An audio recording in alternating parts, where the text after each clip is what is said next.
7 dead babies, 6 more fighting for their lives.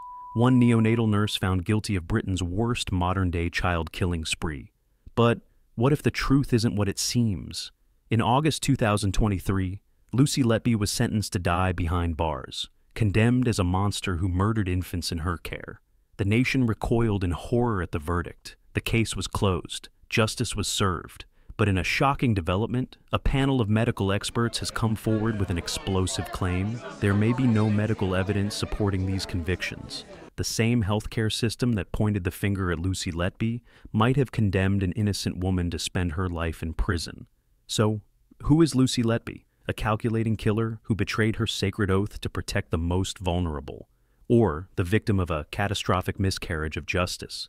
Tonight, we'll examine every piece of evidence, every witness testimony, every medical report, and let you decide. This is not just a story about a nurse accused of unthinkable crimes. It's about a healthcare system under pressure, grieving parents demanding answers, and the thin line between justice and presumption of guilt. Some see her as a monster, others claim she's a scapegoat. By the end of this documentary, you may question everything you thought you knew about Britain's most controversial murder conviction. Chester, England, a historic city of Roman walls and medieval architecture, home to 80,000 people who take pride in their local healthcare system, particularly the Countess of Chester Hospital, which has served this community for generations. It was 150 miles south of here, in the quiet city of Hereford, where Lucy Letby's story began. Born in 1990 to supportive middle-class parents, Lucy showed an early interest in caring for others. Former teachers described her as conscientious, hardworking, and kind, never the type to seek attention or stand out in a crowd. In 2011, Letby graduated from Chester University with a nursing degree, specifically choosing to specialize in neonatal care, perhaps the most demanding and delicate branch of nursing. Her thesis focused on the care of extremely premature babies, those born at 23 weeks or earlier. Colleagues would later recall her exceptional attention to detail and seemingly boundless compassion. The neonatal intensive care unit at the Countess of Chester Hospital is a world unto itself. Machines whir and beep in a carefully orchestrated symphony of life support. Premature babies, some weighing less than a pound, fight for every breath. It's here where Lucy Letby began her career in 2012, quickly becoming a trusted member of the team. By all accounts, Letby was the model employee. She took extra shifts without complaint, remembered her colleagues' birthdays, and brought in homemade cakes for special occasions. She attended additional training sessions, stayed up to date with the latest medical research, and even created information sheets for new parents, going above and beyond her required duties. Her social media painted a picture of a normal young woman in her 20s. She posted about nights out with friends, her love of shopping, and her dedication to fitness. There were no red flags, no warning signs, nothing to suggest what prosecutors would later claim was a deadly secret hiding behind her pleasant demeanor. But between 2015 and 2016, something changed in the neonatal unit. The ward that had previously seen roughly 3 or 4 deaths per year suddenly experienced a shocking spike in mortality rates. Babies who were stable would inexplicably crash. Infants on the path to recovery would suddenly deteriorate. And almost always, Lucy Letby was there. The numbers were startling. In 2015 alone, the unit saw the deaths of 8 babies, nearly triple the usual rate. But statistics don't tell the whole story. Behind each number was a family destroyed, a future erased, and a growing sense of unease among the medical staff. What no one could have predicted was that these tragic events would eventually lead to the longest child murder trial in British history, and turn this seemingly perfect nurse into the most notorious healthcare worker since Harold Shipman. June 8, 2015, 2 a.m. on the neonatal ward. Baby A, a premature but healthy infant, suddenly stops breathing. Despite immediate intervention, he dies. His death certificate would later read, "Natural causes." It would take years before investigators would identify this as the first murder. 3 weeks later, baby B, a stable premature girl showing promising signs of recovery, inexplicably crashes during the night shift. She survives, but with severe medical complications. Within 24 hours, her twin sister, baby C, dies suddenly. Both incidents occur while Lucy Letby is on duty. The pattern was subtle at first. In a neonatal unit, death is an unfortunate reality. Premature babies are fragile, their lives hanging by the thinnest of threads. But what was happening at the Countess of Chester was different. Babies were dying in unusual ways, their bodies showing strange discolorations, inexplicable bleeding episodes. By October 2015, senior doctors began to notice something deeply troubling. The unit's mortality rate had tripled. More alarming were the circumstances. These weren't the typical cases of extremely premature infants or those with severe congenital conditions. These were babies who had been stable, improving, some nearly ready to go home. The deaths and collapses followed a pattern. They occurred primarily during night shifts. The babies often showed similar symptoms: sudden drops in blood oxygen levels, purple blotches on their skin, resistance to normal resuscitation efforts. And there was one constant presence: Lucy Letby. December 2015. Baby D stops breathing unexpectedly. January 2016. Twins E and F collapse within 24 hours of each other. February 2016. Baby G dies after 3 previous unexpected crashes. March, April, May. The pattern continues, each incident adding another piece to a puzzle that nobody wanted to solve. Dr. Stephen Brary, the unit's head consultant, began keeping detailed notes. He noticed that certain babies would deteriorate when moved to intensive care, only to stabilize when returned to the regular nursery. The common denominator? The intensive care unit was where Lucy Letby primarily worked.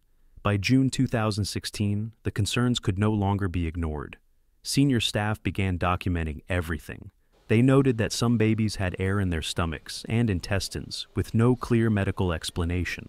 Others showed insulin levels that made no clinical sense. Yet others had unexpected collapses immediately after feeding. But raising concerns about a colleague is never easy, especially in healthcare. When doctors first brought their suspicions to hospital management, they were met with skepticism. After all, Lucy Letby was well-liked, professional, seemingly dedicated. The hospital's initial response was to suggest a review of procedures and protocols. Meanwhile, more babies were dying, more families were being destroyed, and in the quiet corners of the neonatal unit, a growing sense of dread was taking hold. Something was terribly wrong at the Countess of Chester Hospital. The question was, would anyone act before more lives were lost? May 2017. After months of internal debate, the Countess of Chester Hospital finally contacts Cheshire Police. What begins as a medical review quickly escalates into one of the largest and most complex criminal investigations in British medical history. Operation Hummingbird. Detective Inspector Paul Hughes leads the investigation. His team faces an unprecedented challenge, proving murder in cases that had been signed off as natural deaths. In a medical environment where lines between tragedy and criminality are often blurred, the investigation starts with 15 baby deaths and 15 non-fatal collapses between June 2015 and June 2016. Each case must be meticulously reconstructed. Every medical note, every nursing record, every parent statement is scrutinized. The task is overwhelming. Thousands of pages of medical documents, hundreds of witness statements, countless hours of hospital security footage. The breakthrough comes from the most unlikely source: the baby's blood samples. Tests reveal unexplainable presence of insulin in several cases. In others, there are tiny air bubbles in blood vessels, a sign of deliberate air injection. These findings transform suspicion into something far more sinister. The investigation reveals another disturbing pattern. When parents would step away from their babies, even briefly, sudden deteriorations would occur. In one case, a mother who had been at her child's bedside constantly finally takes a shower.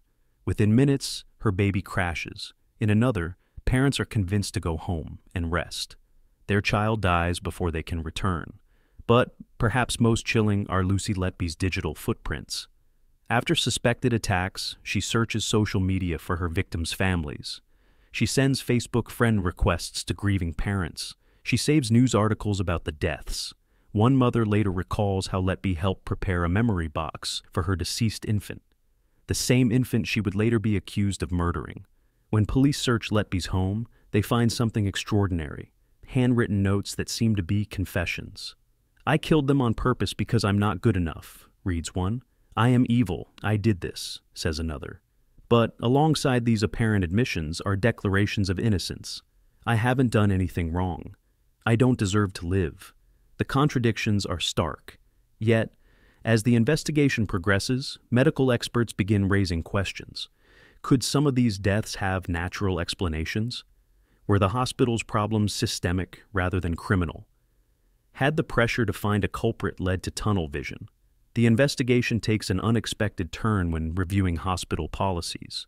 The unit was understaffed, overworked, and operating beyond its capabilities. Senior staff had warned about safety concerns months before the deaths began. Had these systemic failures created the perfect conditions for tragedy, or the perfect scapegoat? By July 2018, investigators believe they have enough evidence to act. But they're faced with a troubling question. If Lucy Letby is guilty, had the hospital's delayed response allowed more babies to die? And if she's innocent, are they about to destroy the life of a dedicated nurse while the real causes go undiscovered? July 3rd, 2018, 6 a.m. Police vehicles silently converge on a modern housing development in Chester.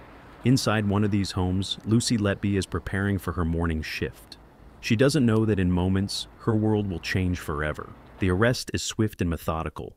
As Letby is led away in handcuffs, teams of forensic investigators begin combing through her house. What they find paints a complex picture. Among her possessions are several medical textbooks with pages marked about infant collapse and death.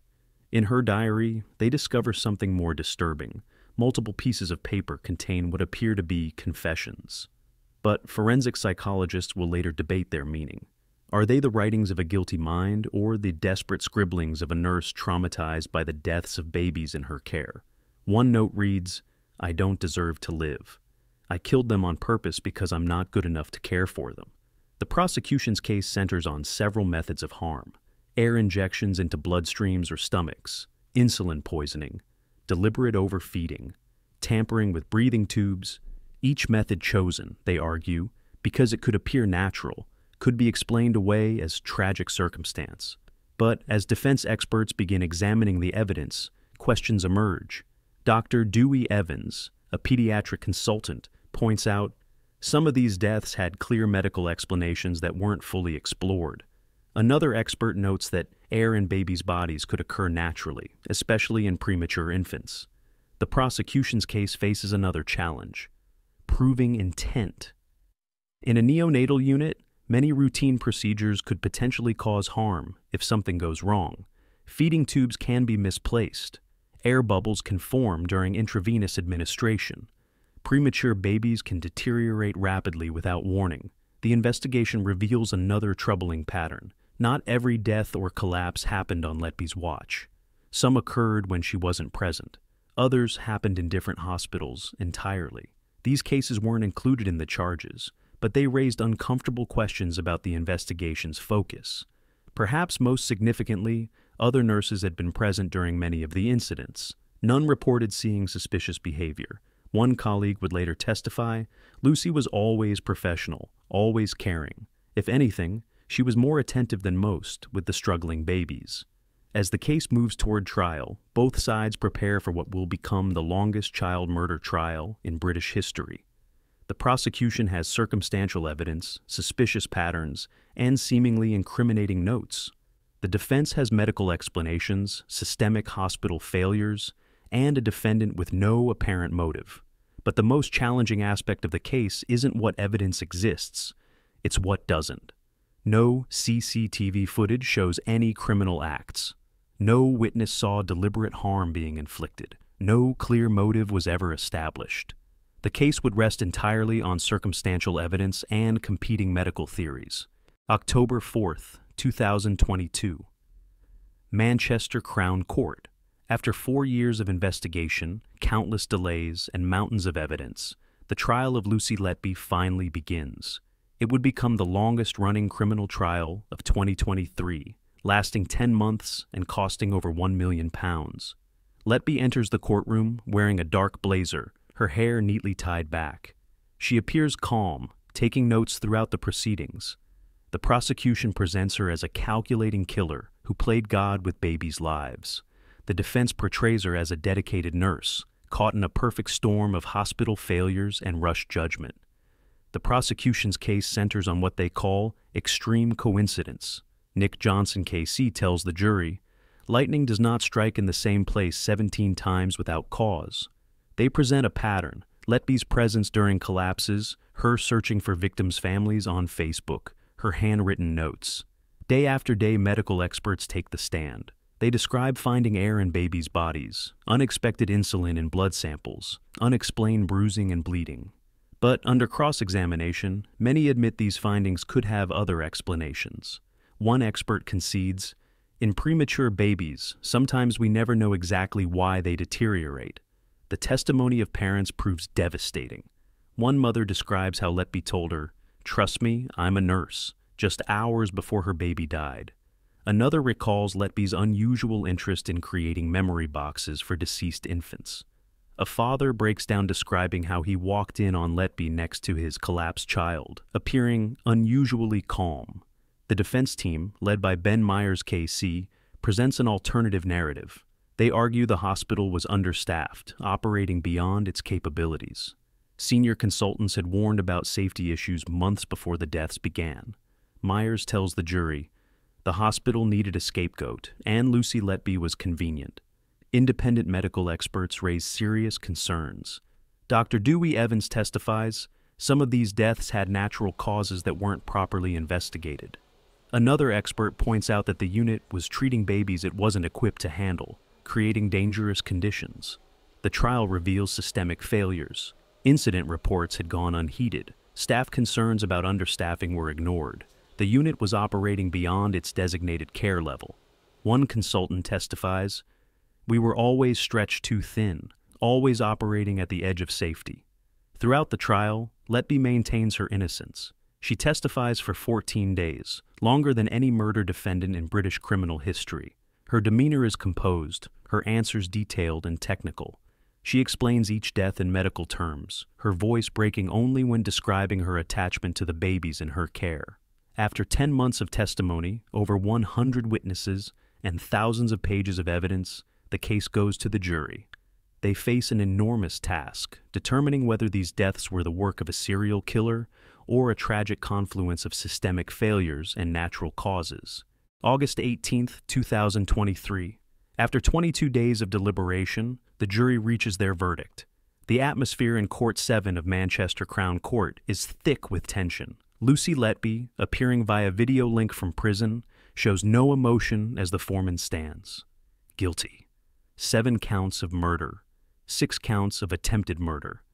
Lucy Letby becomes only the 4th woman in British history to receive a whole life order. She will never be released. She refuses to attend her sentencing, prompting public outrage and calls for law reform. But the story doesn't end with the verdict. An independent panel of medical experts releases a shocking report. Their conclusion: there may be no medical evidence to support these convictions. The same findings that led to Letby's imprisonment are now being questioned by some of Britain's leading healthcare experts. The panel's report raises disturbing questions. Could air found in the babies' bodies have occurred naturally? Were the insulin findings definitively linked to criminal acts? Had the investigation's tunnel vision led to crucial medical evidence being overlooked?